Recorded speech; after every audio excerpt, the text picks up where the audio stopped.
Thank you very much and welcome everyone to this webinar on managing the people side of risk, a topic that has dominated conversation, particularly in the challenging year that we have all been facing. I will be co-moderating this session with my colleague Joan Collar, who's the Mercer Marsh Benefits Asia leader. And as you can see from the screen, we're joined by a broad range of clients and colleagues from across Marsh McLennan who will share their perspectives on the topic in a series of video chats throughout the webinar today.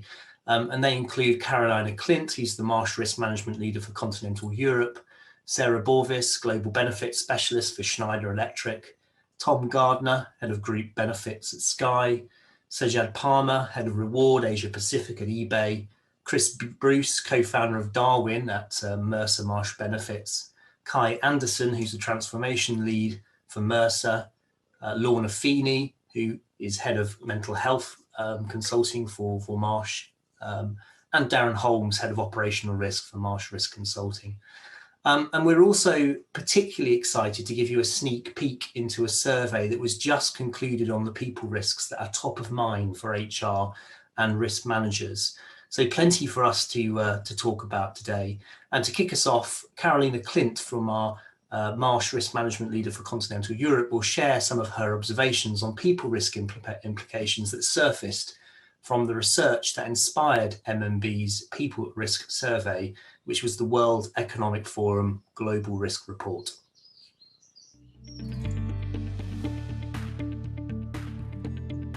When I think about people risk and workforce implications against the backdrop of the themes identified in the Global Risks Report, there's a lot to consider. As you may already know, the Global Risks Report is produced every year by the World Economic Forum with the support of Marsh McLennan and other partners, and gives perspectives on major risk trends and the evolving risk landscape. First of all, let's put it this way. 2020 proved to be the emotional equivalence of a marathon, and we're still in it. And the report picks up on a range of COVID-19 health consequences. Maybe the most complex ones are the negative effects on mental health connected to altered work conditions, job losses, isolation, and the economic downturn. I think businesses need to recognize that their employees are human beings and pay attention to the mental health risks from ongoing pandemic stresses. They should be prepared to provide their people with programs and tools that remove any stigma associated with seeking help and strengthen long-term physical and mental well-being. We see companies are more and more transforming their organizations and work design, aligning new technology and skills, focusing on cultivating health and well-being, building more human-centric leadership cultures. Companies may actually be able to use the pandemic as an excuse to create friendlier workplaces. We also need to realize that the pandemic has shifted the priorities for young talents when making job choices. Digital risk is another area to remember. The report highlights how the rapid switch to remote working resulted in an increased cyber exposure and more complex and potentially less secure networks. What is important here is that businesses now take the time to assess changes made in the heat of the pandemic and make sure to invest, but not only in upgrading and securing networks and technical solutions, but also from a people perspective, recognize the importance of upskilling and training employees on how to navigate this new environment. The Global Risks Report also highlights an increasing stakeholder capitalism. And more than ever, companies are forced to reflect the values of their consumers, employees, and investors. Anything from company ethics to inequalities and climate change.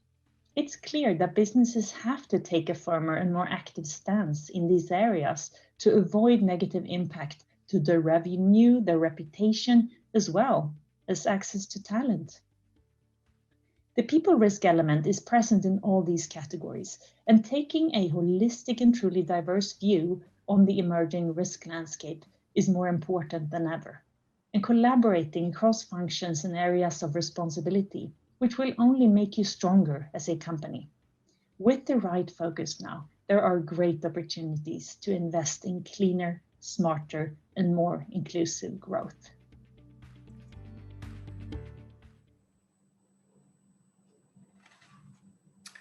Hi, everyone. I'm Joan Koller, the MMB Asia Regional Leader, your other co-host. As Donna mentioned earlier, please don't forget, use the Q&A function throughout the presentation to ask questions. We will endeavor to answer your questions at the end of the session. And I do apologize in advance for any of the background noises that you might hear. This seems to be the time that the planes are taking flight overhead. So back to the slide. People are an organization's most important strength, but can bring significant risk to a business if not properly managed. Never before has it been so important that HR and risk management break down silos and work together to protect, equip, and motivate this critical asset. The pandemic has highlighted more than ever that the health and resilience of your people is firmly linked to the health and resilience of your business. Ultimately, people risks are impacting business continuity, reputation, and safety. At Mercer Marsh Benefits, people risk is our business. We have categorized 25 people risk into 5 main categories so that organizations are able to identify, prioritize, and manage the threats that are most pertinent to them. These are health and safety, talent practices, accelerated digitization, environment and social, and last but not least, governance and financial. If we move on to the next slide, please. Mercer Marsh Benefits conducted a pulse survey to get risk managers and HR views on which people risk have the greatest likelihood and impact, along with an understanding of how organizations are managing these risks. Comprehensive in its geographic reach with close to 1,400 participants in the survey globally, the survey respondents were broadly split into 46% HR professionals and 54% risk managers. In general, the survey respondents indicated that all of the risks were fairly likely and severe. We were, however, somewhat surprised by the degree of concentration. While businesses need to consider all of these 25 risks, each firm will have different priorities depending on their industry, geographical location, and workforce profile. Thanks, Joan. I think for me that the survey validated the relevance and significance of people-related risks.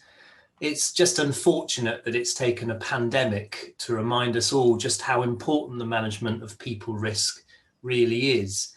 The concentration of the responses are also a potential indication of the respondents' perception of these risks being so interconnected. It's not surprising to see that the top risks identified included cyber, talent, rising benefit costs, mental health, and workforce exhaustion. And some of these have clearly been exacerbated by the pandemic. Joan, I've got a question for you really here. When you look at these results, what are some of the issues that stand out to you? Are there any blind spots that you've observed? Yeah, thanks, James. Really good question. There were a few blind spots that we immediately recognized, through the survey. Some of these, in my opinion, a few critical risks that were perceived to have a lower likelihood and impact in comparison to others. So one, for example, was non-communicable health conditions, referring to non-infectious conditions such as diabetes and heart disease. We already know the kind of impact pre-existing conditions has sadly had on those infected with COVID. We also know, the link there is between these conditions and mental health. A second one was benefit decision-making and accountability. These were particularly surprising as errors or poor decisions around design, financing, administration, and vendor management can have substantial implications for the business. Establishing a good governance and ensuring that there are subject matter experts who are involved in benefit decisions is super critical. And then last but not least, I guess, administration and fiduciary. Benefits are generally messy to deal with, and without the right administration, processes, and controls in place, costly mistakes happen that also bring reputational issues, such as, for example, benefits that can't be insured, and obviously unexpected post-employment liabilities. Thanks, Jane. I think for me also what was really interesting was to see the alignment between HR and risk management or risk managers on the importance of addressing people risks. Now there's a lot to uncover for each of the categories here. But before we move into that, I would just like to show our participants a quick peek into the geographical differences that we observed. I think there's no surprises that attraction, retention, and engagement jumped to the top of the list in Asia, and that increasing health risk, risk protection, and well-being benefit costs are top of mind in Latin America and the Middle East. Yes, indeed. So with that, let's just dive into our first category of risks, which is governance and financial. So there is general alignment between HR and risk managers in the risk of increasing benefit spend. This is no surprise, given that medical trends are typically observed to be 3 times general inflation. Organizations are also operating in an uncertain landscape with respect to how claims utilization will evolve, given the range of health issues brought by COVID, including deferral of care. We were surprised to see some divergence in views between HR and risk managers, particularly the blind spots that I mentioned earlier, on the likelihood and severity of risk, such as around admin and fiduciary, benefit decision-making and accountability, and pension financial risks, which could all result in significant reputational and financial damage. It is becoming increasingly critical to simplify processes, minimize administration, and really deliver long-term efficiencies in order to meet business strategy and goals. Companies are having to balance economics and empathy, especially when it comes to managing the design, financing, and certainly the governance, of the employee benefits. At Mercer Marsh Benefits, we do believe that there are 3 elements to a sustainable cost containment strategy. 1, which is design for value. Make sure that your plan is covering the right expenses and incentivizing the right behavior. 2, managing the health risk, understanding the health risk of your plan members and managing these through a data-driven approach and personalized targeted support. 3, driving efficiencies. Companies can use a number of tactics like consolidated purchasing, changes to financing, and simplifying administration to get more out of existing spend. So with the background of increasing benefit spend and the need for a stronger governance, let's hear how some of these companies can evolve their financing and governance approach to ensure a more efficient benefits management.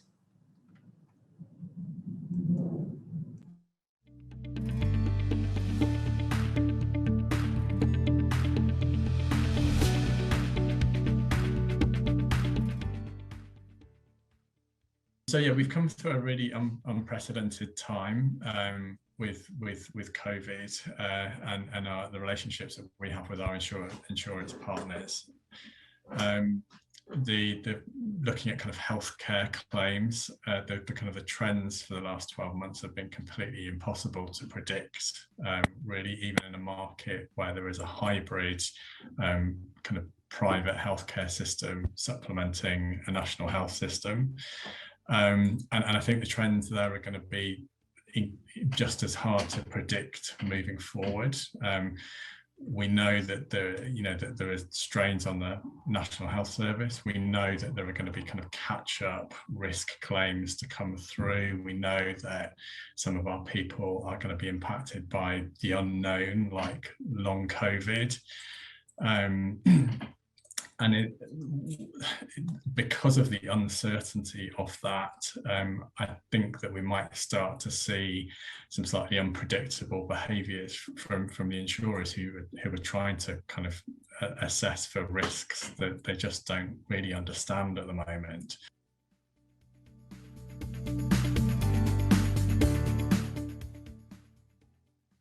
One of the things that we did at Schneider is also have a specific representative for governance in every mainstream of the organization. So I have one colleague, for example, with our HR governance counterpart. So he's not responsible for one stream of governance, but he's responsible for all of the HR related governance topic. And again, he has counterpart in other parts of the organization, so they can really ensure that we have consistency at all level, and not only on the HR related risk, but on all of the types of risk.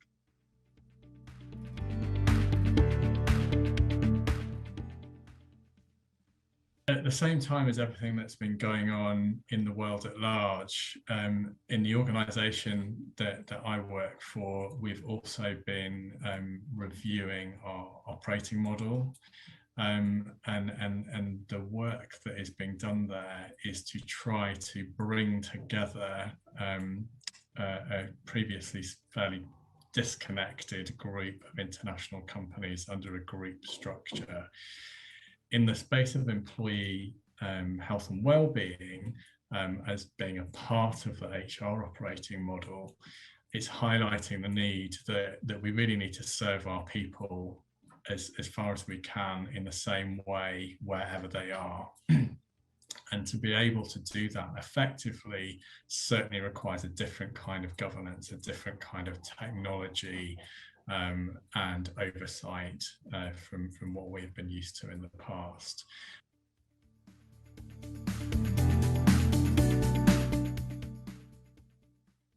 One of the real focuses of what we do in operational risk is really bringing together that operational risk world from a client and how that feeds into the insurance placement, both from managing the risk and increasing and improving the overall profile of that risk, so that clients can use that to leverage premium reduction, and also open up new capacity within the marketplace.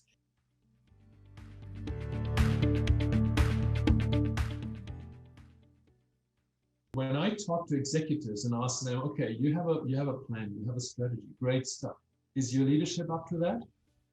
You know what the answer is. Well, yeah, some are, others aren't. You know, what can we do about that? You know, strengthen leadership, and leadership is people management again. So very strong. So a good part of what we're doing is also leadership alignment, and that is risk mitigation.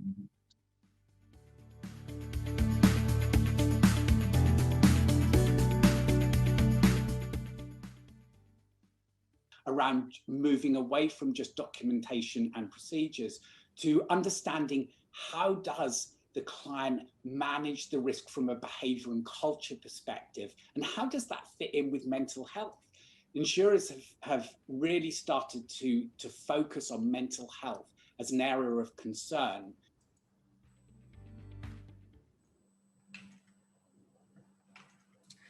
Well, what the survey results actually told us is that cost was one of the top 3 barriers to action across 4 of the 5 risk areas we're discussing today, including health and safety, which isn't surprising, but is certainly a concern. Let's now do a deep dive into each of the risk categories, starting with health and safety risks. So 3 risks under health and safety: deteriorating mental health, workforce exhaustion, and communicable health conditions made it to the top 10 risks, indicating the significance of this risk category. At MMB, we firmly believe that the health and well-being of your employees determines the health and resilience of your business. So whilst issues like workforce exhaustion had high risk impact scores in the survey, it ranked as low as 13 for the extent to which organizations are currently addressing the risk. Over the coming weeks, months, and years, I expect we'll be exploring this concept more, but expect there are a number of factors at play, including physical health, mental health, grief, caregiving stresses, job design, supervisory and leadership skills, and everyone's favorite, Zoom fatigue. It is important that your strategy to manage emotional health goes beyond having an employee assistance plan. Other key elements include prevention, access to care, support at work, and flexibility. So let's now hear from practitioners on the ground on the challenges that are faced in the current environment, how they foresee these to evolve in the future, and the collaborative steps that can be taken to reimagine employee health and well-being.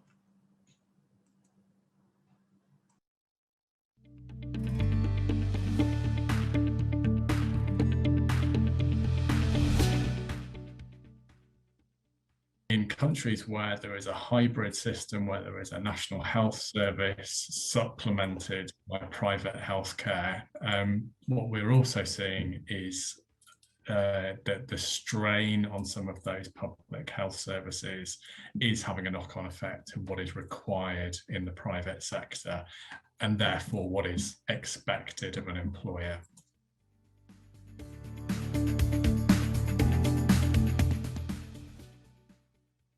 Organisations are no longer managing health and safety in isolation, but rather working collaboratively with all different functions of an organisation to try and learn best practice and how they can work together to bring the best experience for the employee and make that experience the very best it possibly can be so they can be an employer of choice.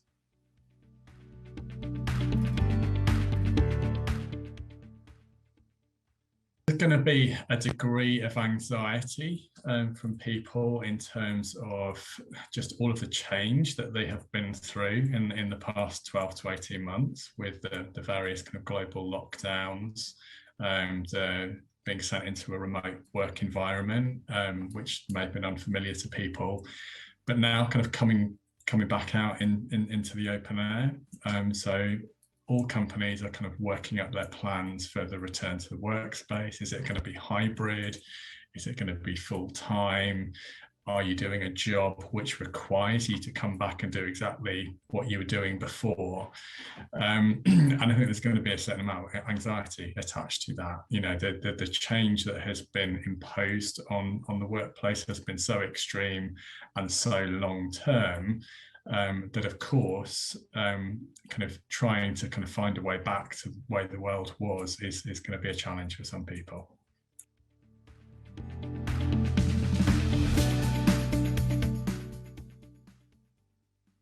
I would say emotional wellness, like I said, has been the #1 challenge throughout the last 12 to 15 months. I actually also feel that even going forward and hopefully when things go back to normal, the emotional support that we need to provide our employees in so-called the new hybrid world that we're living in, I think is going to be quite fundamental. I would say that over the next 1 to 3 years, apart from the support that we need to provide from an emotional wellness perspective, the other key trend that's come out very strong has been around financial wellness.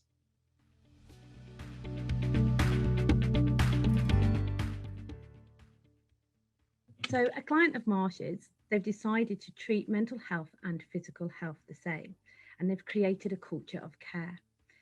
They've done this, and by doing this, they've been able to reduce accidents and near misses, therefore reducing claims and insurance premiums. They have seen a reduction of 75% in time lost due to injuries and 80% reduction in time lost due to illness. How they've been able to put the mental health plan together is they've drip-fed constantly communicating about mental health awareness because they wanted to reduce stigma. They've created their own videos. They've trained mental health first aiders. They've produced leaflets and posters, guidance for line managers. They make all staff have an annual check, which is a physical and mental health check. They have to do checks on cars, so why not do it on the employees? They conduct regular culture surveys, asking staff what are they thinking and how are they feeling, and they make it clear who staff can talk to, going through regular team talks, the internal support and the outside support. They also put all of these details next to fire safety posters or any physical first aid posters too, and they monitor and audit constantly.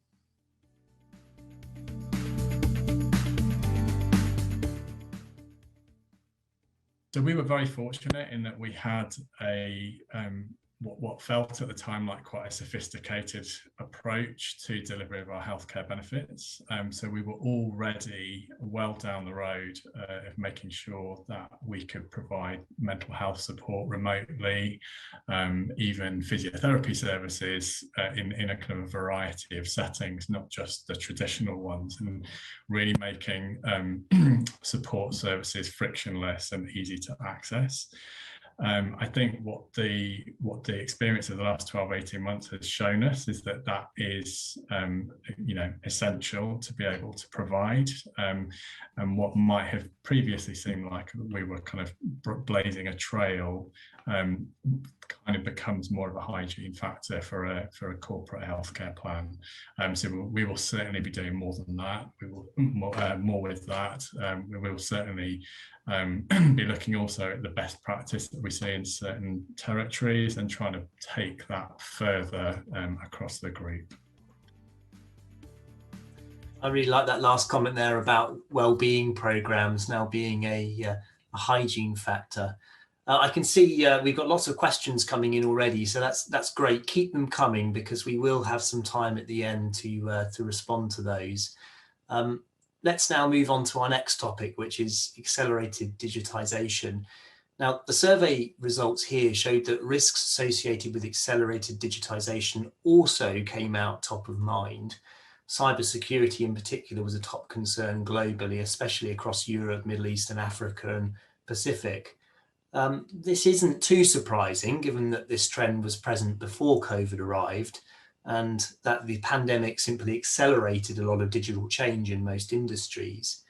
But people management practices have not kept pace with other technological developments. So there is a tremendous opportunity here, I think, to turn this risk into a competitive advantage. MMB's Darwin Tech Report's Age of Agility revealed a number of interesting facts. 53% of employers believe that their current HR technology processes and procedures expose them to undue risk. Have you considered whether the risk of a data breach associated with your HR data is sufficiently mitigated? The study also showed that more needs to be done with respect to creating that consumer-grade experience for employees with regards to HR technology. Now, the pandemic has been a catalyst to technological changes. Let's now hear from some colleagues on some of the key learnings coming out of the pandemic and the strong business case that has now emerged for a digital transformation in how employee benefits are delivered.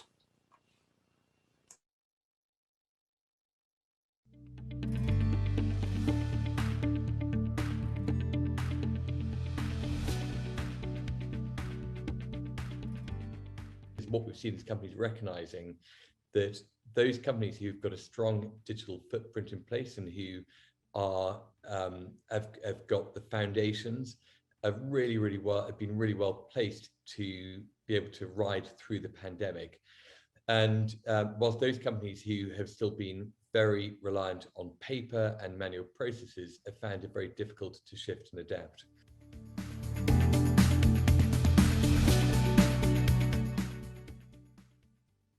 In this day and age where we expect convenience, we expect things to work, we expect a good experience, it's essential that the technology is leading that and creating that experience for employees.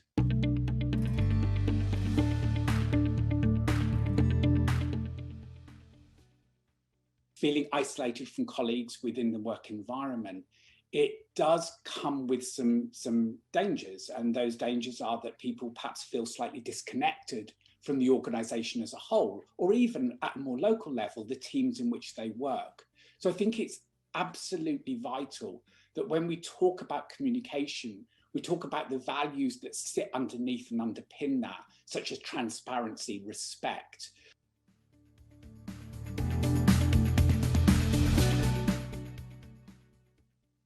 The reality is that with benefits, you're handling some of the most sensitive data that you hold on employees, their names, address, social security information, date of birth, often even medical information. And often this is being passed out to many multiple vendors, often with unencrypted, unsecure spreadsheets or files by junior employees who may have only been recently trained or shown the procedure for what they're doing.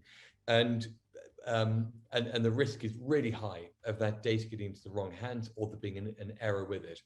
And so it's a good example of where the data should be automated, that there should be encryption end to end with no manual intervention in the flow.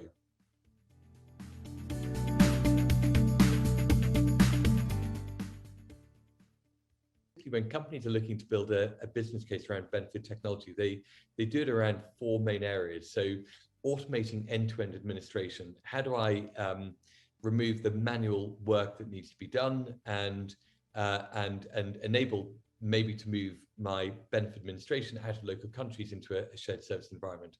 The second area is around risk management, and that sort of follows off primarily on automation. So if I've managed to automate something, then end to end, then I've taken the risk of manual errors happening. The third is around finance. So benefits are one of the biggest spends that an organization has. And yet far too often companies can't get really basic information, such as what am I spending on which vendors, in which countries, how are those costs changing, why are those costs changing, what can I do about it? And then last of all, around the communication of benefits and the culture.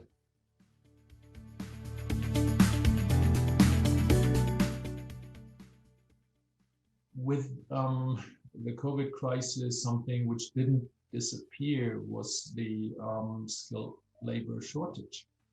And that applies especially, of course, to, let's say, digital skills.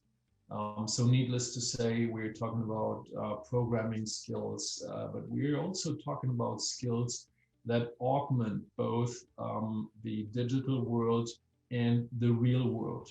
So we're talking about business analysts, for example. We're talking about data analysts. So these target groups have been scarce in the past already, and they will definitely become even scarcer in the future.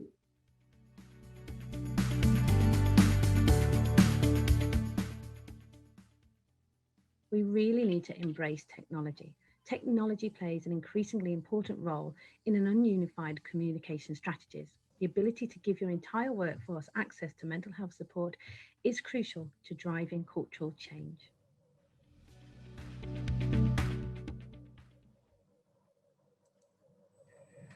Well, there were some great perspectives there on how employers are embracing technology, especially around operational administration and the protection of data, but also around talent and employee well-being, including mental health.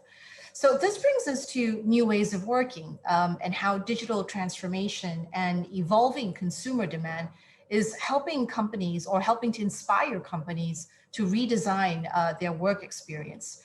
Under the talent practices area, we saw talent, attraction, retention, and engagement ranked as the top second risk for both HR and risk managers. To manage this risk, we've seen a shift in the last decade from total rewards to employee value proposition to now employee experience. To deliver benefits that truly benefit, it is really imperative for organizations to design for outliers in your population instead of just the average. Our research clearly shows the more varied your benefit plan is, i.e. the more benefits you provide, the more cared for and energized employees feel, and the less likely they are to leave. The crisis has shown us how important it is that employers are there at the moments that matter, and that the employee experience is shaped by the employee's expectation, the environment, and events around them. So let's see what our clients and consultants had to share on the culture changes needed to adapt to the new ways of working, how HR and risk managers can work more collaboratively to ensure that companies are able to continue to attract, retain, and engage the best talent.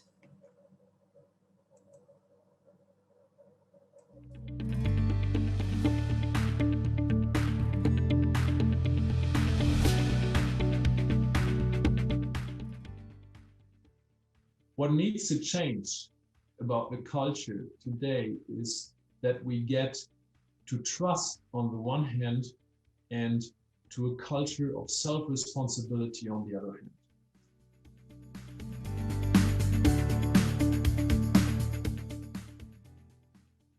Many organizations have been pushed into remote working, and remote working is also remote leadership. Is, forget about command and control. And that's the paradigm which many organizations have been running on, but that doesn't work in the new world of working. There is no control anymore in a virtual setup, in a virtual environment. Could I tell that an employee is really working on, what he, she is supposed to do?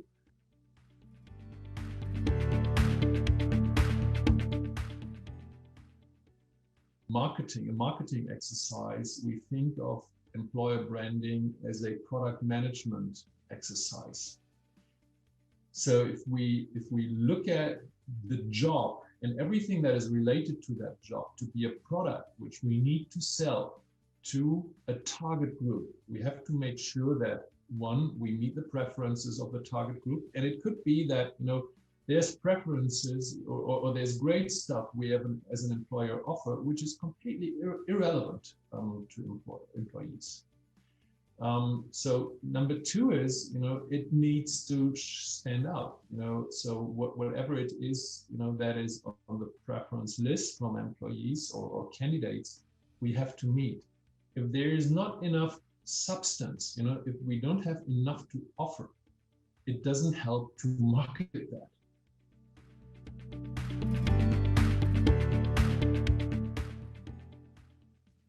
We talk about the concept of talent acquisition. The reality is most companies are only doing recruitment. When you think about what does talent acquisition mean, it's more than recruitment. It's about having a strategic value chain that looks at the roles you have in an organization, how are you going to fill the roles internally and externally, and then figuring out what technology and process you need to connect with the outside world, right? So that's, in a very nutshell, in my view, that's talent acquisition.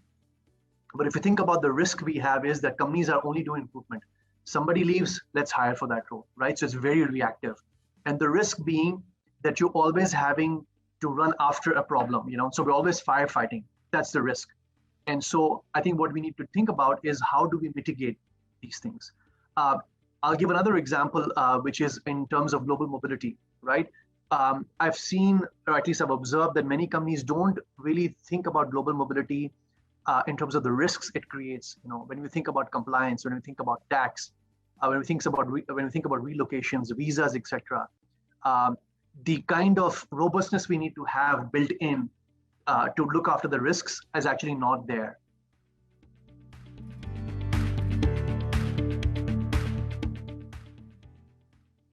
So those companies who've got a strong digital foundation are going to be in a much better position to be able to provide a great experience to their employees.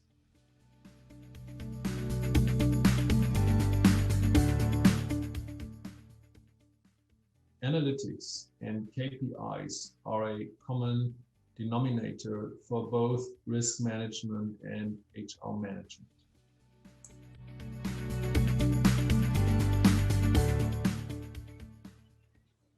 We can't expect our leaders and managers to be superheroes all the time, that they don't have challenges,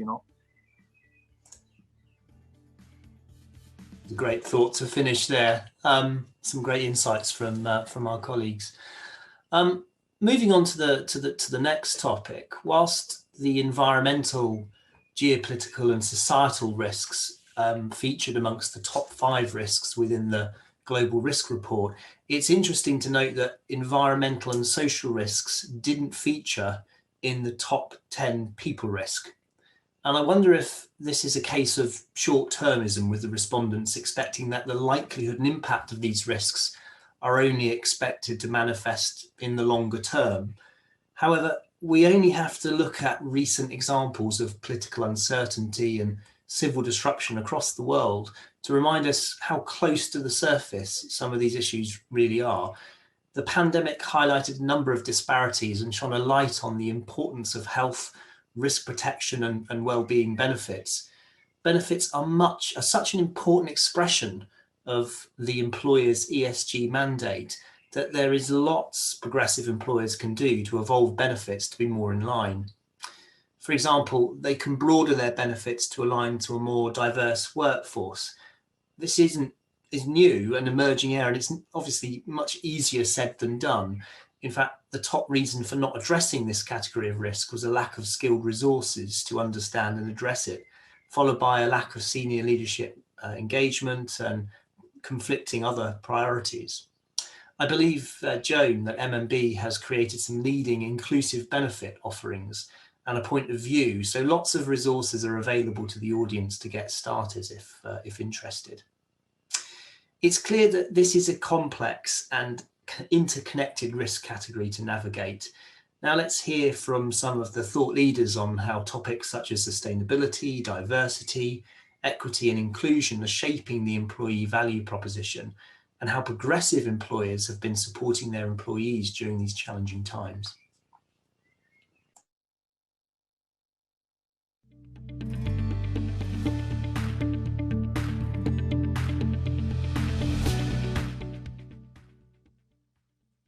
It's not that no one was interested in benefits before, but there's really been a much stronger importance, and a lot of people came to us to talk about benefits, to talk about well-being, and understanding that I believe it's, if you have employees that are sustainable and that are happy, that are engaged, this will have an impact on the company, and this will have an impact on society. So I think that what people are realizing is really the interconnection between all of the types of risk and the implication on society. And actually at Schneider, a branding that we're looking at right now and a storytelling around this connection is really talking about the sustainable you, the sustainable Schneider, and the sustainable society, which I think makes a great connection and shows how, we're really thinking about people being at the center of everything that we do as a company, but also everything we do as a society.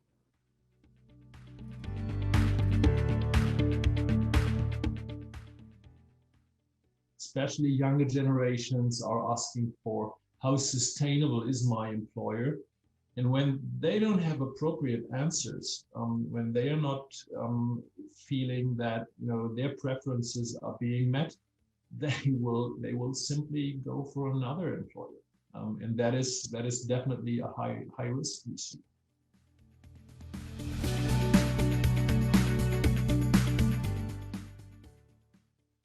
Thing that we need to do as companies is have a commitment, common commitment and framework.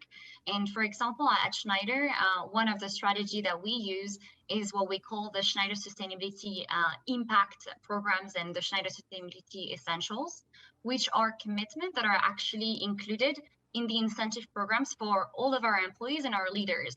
So, for instance, we will include all of the types of risks that we are typically thinking of when we think about the environment and social risk. So we would have, as an example, a commitment around the living wage, which is a growing topic at the moment. So everything related to decent work conditions for our workers and also beyond our own workers, looking at supply chain and all of our partners is a big trend, and it's an emerging risk that is appearing, because obviously this may create a lot of social unrest, a lot of social inequalities as well, which we want to be very mindful of as a big company and as a large corporation.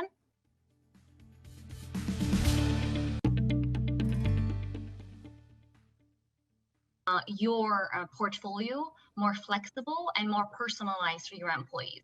So typically, in the context of the pandemic, for example, a lot of companies, including Schneider Electric, have set up more flexible work schedule and hybrid working. So for instance, at Schneider, we've deployed a global policy so that every employee can work from home 2 days per week. And then this is really deployed in every country. And providing that level of flexibility is, from my perspective, a strong way to prevent many people risk and allow for everyone to manage their unique life and their unique work.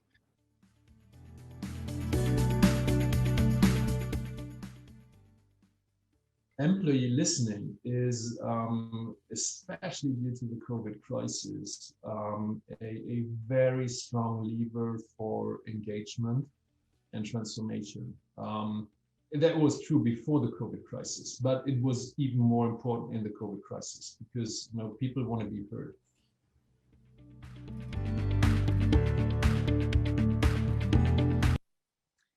Well, we've covered an awful lot of risks in the 45 minutes that we've had with you today. We're obviously happy to go into any of this in more depth with you individually, but this does bring us to the end of the formal part of today's webinar.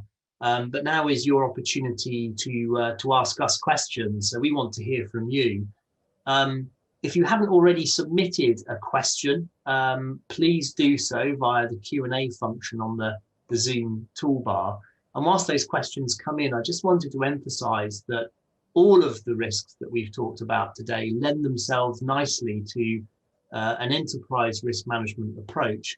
And I think HR and risk management working together have enormous potential to improve the way that these kind of risks are identified, assessed, and managed going forward.